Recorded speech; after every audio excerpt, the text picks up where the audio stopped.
Hola amigos de la República, hoy estamos con Carlos Dada, él es uno de los periodistas más prestigiosos de América Latina y es director del Faro, uno de los medios de referencia en la región. Recientemente han tenido que mudarse, su estructura legal y administrativa a Costa Rica para seguir ejerciendo su trabajo. Y quisiera empezar por acá, no sin antes darle la bienvenida, Carlos. Gracias por aceptar la entrevista.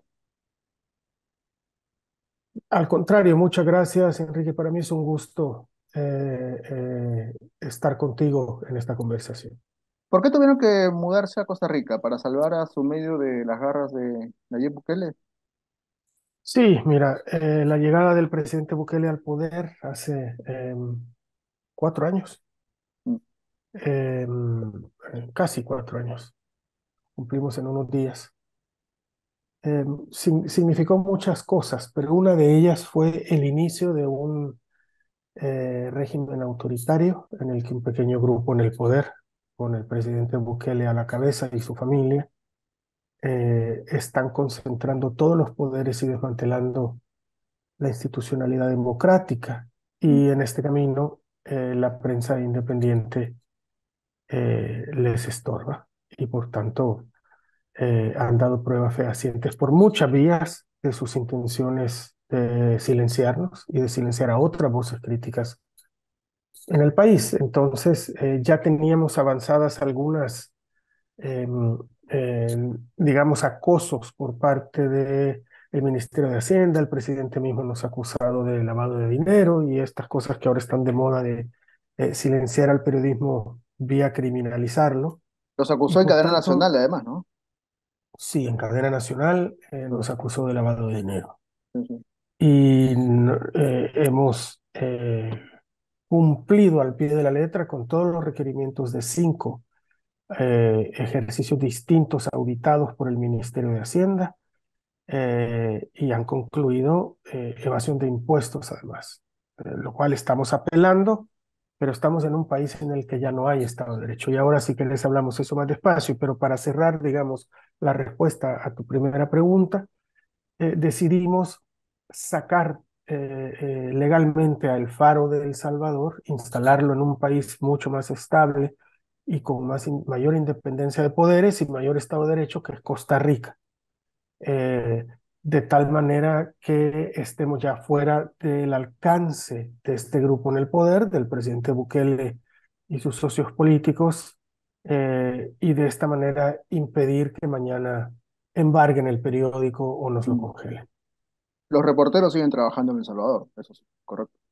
La gran mayoría sí, sí. Hemos tenido que sacar algunos y algunas reporteros en determinados momentos, sobre todo porque ahora la Asamblea Legislativa, también controlada por el presidente, ha aprobado leyes que nuevamente criminalizan el Al ejercicio periodismo, periodístico. de Sí. acuerdo. La figura de Bukele es muy interesante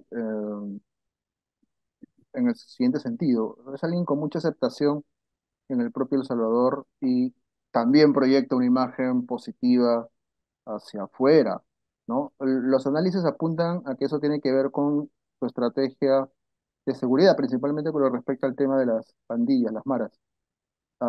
Se han visto videos al respecto de esta política del presidente Bukele. ¿Se están violando los derechos humanos en El Salvador, Carlos? Absolutamente. ¿No? Se están violando todos los derechos humanos. Mira, ahora cumplimos 14 meses ya de régimen de excepción. Esto significa que desde hace 14 meses cualquier policía o cualquier soldado puede detener a cualquier persona sin necesidad de una orden judicial. Te pueden ir a sacar de tu casa por simples sospechas, digamos, de vínculos con las pandillas, llevarte detenido, internarte en una prisión en la cual no tendrás derecho a que te vean tus abogados, a que te vean tus familiares, no tendrás derecho a saber quién será tu juez. Y eh, de esta manera, según los números del gobierno, que son los únicos que conocemos, porque no hay Mm. ya acceso a información pública, está totalmente cerrado. Se han detenido aproximadamente 70.000 salvadoreños en estos 14 meses. 70.000 salvadoreños. Evidentemente, un país tan pequeño como el mío, el sistema judicial no se da abasto para procesar todos estos casos.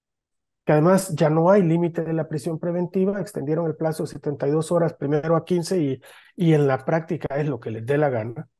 Y ahora están siendo juzgados incluso en audiencias de 500 personas. 500 detenidos están siendo juzgados en el mismo proceso por un juez. Es decir, ni siquiera hay. Masivamente, un juicio masivo, por eso uno. Sí, correcto, en el que ya ni siquiera se individualizan responsabilidades. Ujú. Si esto todavía si esto no parece violatorio todavía de los derechos humanos, nosotros estamos publicando ya evidencias de tortura sistemática en las prisiones. Han muerto más de 100 personas asesinadas en las prisiones y, y estamos recabando muchísimos testimonios de torturas en manos de carceleros, de guardias y de policías desde que son detenidos hasta que son llevados a la celda, donde además se pierden. Nadie sabe dónde están sus hijos. Hay madres, filas enteras de madres afuera de los penales, centros penales, preguntando sin respuesta dónde están sus hijos, a los cuales tampoco les dejan recibir visitas.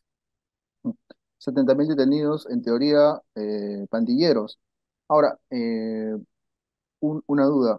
Um, Haces un análisis bastante pormenorizado de cómo los derechos humanos se están violando permanentemente en El Salvador y, sin embargo, la aprobación de Bukele es bastante alta. ¿Cómo explicas esta contradicción? Yo no tengo una respuesta para eso, Enrique. Nosotros seguimos reflexionando sobre esto porque ciertamente es un fenómeno político en ese sentido hoy único en América Latina. Es el presidente que cuenta con mayor apoyo popular en toda América Latina y además se ha convertido en una referencia. Es un fenómeno político, esto es la verdad. Em, Más que una respuesta contundente que no la tengo, lo que tengo son algunas piezas que ayudarán, digamos, a ir A comprender configurando. la situación, entiendo. Una de ellas es que efectivamente el salvadoreño, buena parte de la población salvadoreña que habita en comunidades marginales, es un país pobre, Mm, vivía bajo el yugo de las pandillas. Las pandillas les habían puesto una pistola en la cabeza, les extorsionaban, les mataban a sus hijos, les violaban a sus hijas, eh, en comunidades marginales donde el Estado nunca tuvo presencia y donde se nutrieron y crecieron estas pandillas o estas maras. Para toda esa gente, la democracia en realidad no significa mucho. Cuando alguien tiene urgencias en la vida y su principal preocupación es sobrevivir, el sistema político es bastante secundario. le da un poco Si lo llega mismo. un, si llega un hombre que les promete mano dura contra la delincuencia y que le promete además vengarse de los políticos anteriores que fueron muy corruptos, eh, ese hombre contará con el aplauso popular. Ciertamente, cuando Bukele entró al gobierno durante sus primeros 3 años, bajaron de inmediato dramáticamente las tasas de homicidios de uno de los países más violentos del mundo. En esos años esto se debió a un acuerdo que el presidente hizo con los líderes de las Que pandillas. ustedes Que nosotros investigaron en El hemos, Faro, además. y lo hemos documentado para quien Sí. quiera ver, las evidencias están a la vista.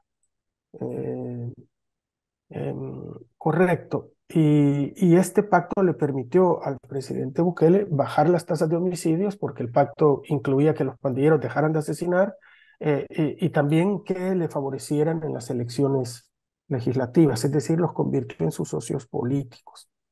Este pacto se rompió hace 14 meses cuando las pandillas se sintieron traicionadas por el gobierno y asesinaron a 87 salvadoreños en un fin de semana. Entonces vino la otra estrategia represiva, que es la que tiene ahora a 70.000 pandilleros en las cárceles. Lo cierto es que en muchas comunidades por primera vez están viendo la vida sin esa pistola en la cabeza, sin la de los pandilleros. Lamentablemente, cada vez más esto está siendo sustituido por la arbitrariedad con la que actúan las fuerzas de seguridad estatales en esas mismas comunidades. Yo creo que esto ayuda un poco a explicar. ¿Qué más ayuda a explicar la popularidad de este señor? El hartazgo de la población con el sistema político que teníamos, controlado por Arena a la derecha y el Ujú. FMLN a la Y izquierda. FMLN. Y ambos demostraron en sus oportunidades, cuando controlaron el poder ejecutivo, ambos demostraron tener una enorme capacidad para la corrupción en la que Ujú. no había ideologías. Cuando se destapa esta corrupción, la gente se siente traicionada por sus liderazgos políticos. Y aparece este joven con ideas frescas, con una nueva manera de comunicar con la gente. Él es un maestro de las redes sociales, Sí, tal cual. en que les promete vengarse de estos políticos corruptos. Y yo creo que por ahí vas encontrando las explicaciones. Ahora, es necesario decirlo, Enrique. El gobierno de Bukele ha demostrado aún mayor capacidad para la corrupción que los gobiernos anteriores. Incluso que los Por de eso es Arena y que, el Farabundo Martí Liberación Nacional, incluso los de incluso que los ellos. dos juntos, ¿no?, han desaparecido miles de millones de dólares. Por eso es que le es tan importante tener el control absoluto de la narrativa. Por eso es que le es tan importante silenciar, digamos, a la prensa independiente. ¿Cómo definirías a Bukele? Eso, primero, como un fenómeno político. Segundo, como un maestro de la narrativa. Tercero, como un tipo absolutamente antidemocrático, con un proyecto dictatorial. eh, y aquí lo relaciono con el siguiente punto, en el que además eh, no hay utopías políticas. Es la vulgaridad de la concentración del poder per se y de la acumulación de dinero mediante la utilización patrimonial del Estado. Bukele ha cerrado todo acceso a la información pública y hoy mismo no rinde cuentas de nada. Ha aprobado leyes retroactivas, la asamblea que él controla, Ujú. para no rendir una sola cuenta de los gastos públicos. Eh, yo creo que por ahí definiría a Bukele, pero por supuesto es eso, un maestro que controla una maquinaria de propaganda sin paralelo en toda América Latina, que le ha permitido crear una figura muy potente. Ujú. Ahora, potente en El Salvador, pero también potente fuera del Salvador. Y creo que esa es otra variable bastante interesante de analizar. ¿Qué pasa en nuestras regiones para que la figura, o una figura como la de Bukele, tan controvertida en tantos aspectos como lo que estás planteando, tenga esa imagen positiva? Mira, yo creo que para empezar muchos políticos lo han tomado como referente en toda América Latina, particularmente políticos populistas de derecha, porque Bukele representa el sueño de todos esos políticos populistas, porque no solo tiene un proyecto populista que él controla, no solo ha concentrado todo el poder, sino que además es muy popular. Este es el sueño de todo populista autoritario. Ujú, Eh, y entonces todos quieren emular una fórmula que ha sido muy exitosa, digamos, cuando tus objetivos son así de pedestres, eh, como yo creo que lo son los de la mayoría de los populistas. Y luego encontró, y esto es muy paradójico, Bukele militaba en el FMLN, la exguerrilla salvadoreña, ¿no? Se peleó con el FMLN y ahora Bukele es el referente de la derecha latinoamericana, ¿no?, sí, esa que es una agarra, contradicción bastante interesante también, por cierto. Sí. y agarra como caballito de batalla empezar a pelearse con presidentes de izquierda. Lo hizo primero con el presidente Gabriel Boric de Chile, después ahora con Gustavo Petro Colombia. en Colombia, ¿no? Desprecia toda supervisión internacional o todo... eh, Ayer ha eh, tuiteado contra las ONGs de derechos humanos. Ha despotricado bastante ayer en su Twitter al respecto. Sí, claro. También detesta todo lo que tenga que ver con organizaciones supranacionales, etcétera, etcétera, etcétera. ¿Cierto? sí, porque no es un hombre, y nunca lo fue en su ejercicio político, ni abierto al diálogo ni abierto a la negociación. Es un hombre que entiende el ejercicio de la política como el de la imposición de sus Mm. decisiones y nada más, ¿no? Ah, ¿Tú crees que tengamos muchos años de permanencia de Bukele en el poder? Mira, esto depende de muchos factores, pero yo, si tuviera que apostar, diría que lamentablemente sí. Mm. Eh, el otro año Bukele será reelecto en Está claro. febrero. Será reelecto a pesar de que la Constitución salvadoreña lo prohíbe literalmente en 7 artículos. Pero claro, le dio un golpe de Estado a la Corte Suprema de Justicia, se tomó la sala de lo constitucional y los magistrados que él impuso reinterpretaron la Constitución. Su reelección será inconstitucional. Nosotros en el Faro hemos dicho en nuestros editoriales que en ese momento Bukele pasará de ser de comandar un régimen autoritario o una dictadura. a una dictadura. ¿Por qué? Porque cuando vos violas la Constitución en sus artículos pétreos, además, y eso no tiene ya ninguna consecuencia, has convertido al país en objeto de una dictadura, pues, en la plataforma de un dictador, en el territorio de un dictador, porque ya no hay contrapeso que limite su poder, ya ni siquiera la Constitución, que es, se supone, la base sobre la cual se construyen los proyectos políticos de nuestras sociedades como repúblicas, ya ni siquiera eso amerita ninguna consideración ni impone límites a su ejercicio. Quiero cambiar un poco el tema y tiene que ver con el ejercicio del periodismo actualmente en la región. Ah, el caso de El Salvador es bastante particular, por cierto. Pero tú percibes la misma intención de criminalizar el ejercicio periodístico en otros países. Sí, hoy mismo el acoso contra el periodismo en Centroamérica es algo generalizado y atraviesa un momento terrible en ese sentido. Empiezo por Nicaragua, que es probablemente el peor escenario, donde Claro. sí hay ya una dictadura Hace ya instalada desde buen hace tiempo. varios Sí, años. sí, sí. Sí. Donde hay más de 200 colegas tratando de continuar su labor periodística desde el exilio, donde una docena de periodistas y empleados de medios de comunicación estuvo más de un año en prisión hasta que eh, Daniel Ortega decidió vaciar las cárceles de los presos políticos y los metió a todos en un avión y los desterró hacia Estados Unidos. Hoy ya no tienen ni siquiera la nacionalidad nicaragüense y ha cerrado básicamente todos los medios de comunicación que no controla. Nicaragua es hoy el único país de América Latina que no cuenta con un medio impreso, fíjate. En Honduras, el narcogobierno del presidente Juan Orlando Hernández, y lo digo porque está preso en Nueva York enfrentando un juicio por narcotráfico ahora, Es cierto. eh, fue muy duro con la prensa. Honduras sigue estando en los últimos lugares mundiales de libertad de prensa y es sobre todo por eso, por los múltiples asesinatos de periodistas y comunicadores y por la falta de garantías para el ejercicio del periodismo.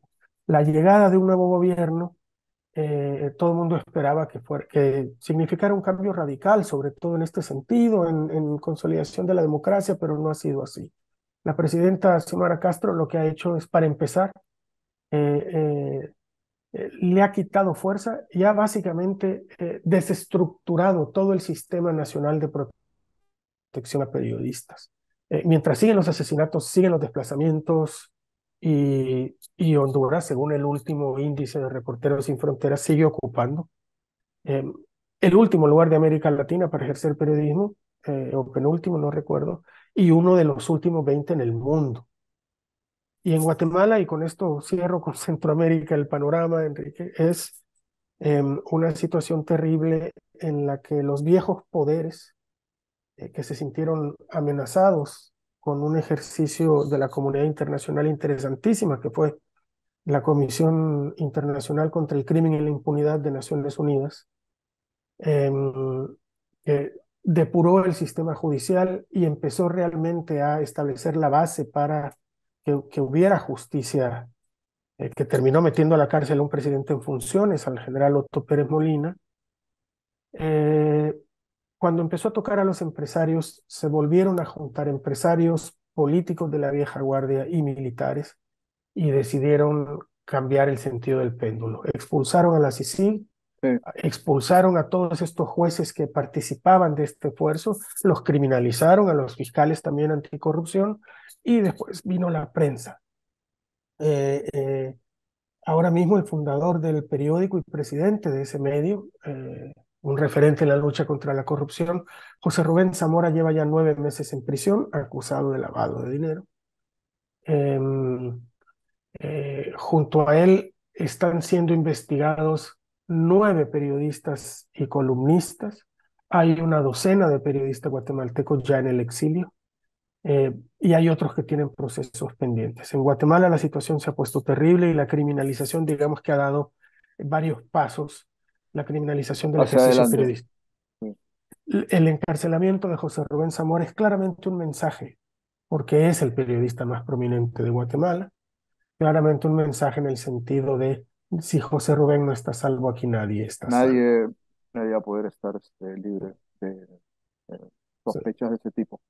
Eh, Carlos, ha sido una entrevista muy interesante. Agradezco mucho el tiempo que has dispensado con la República.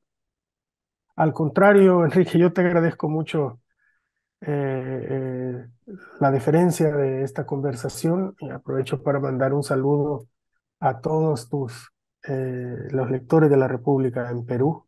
Es un país que también seguimos de cerca y donde también la prensa, si me permitís un minuto más, está sufriendo algunos embates. Yo aprovecho para solidarizarme con Gustavo Gorriti y IDL Reporteros, ahora bajo el acoso de un pequeño grupo De ultraderecha, extremista y fanático.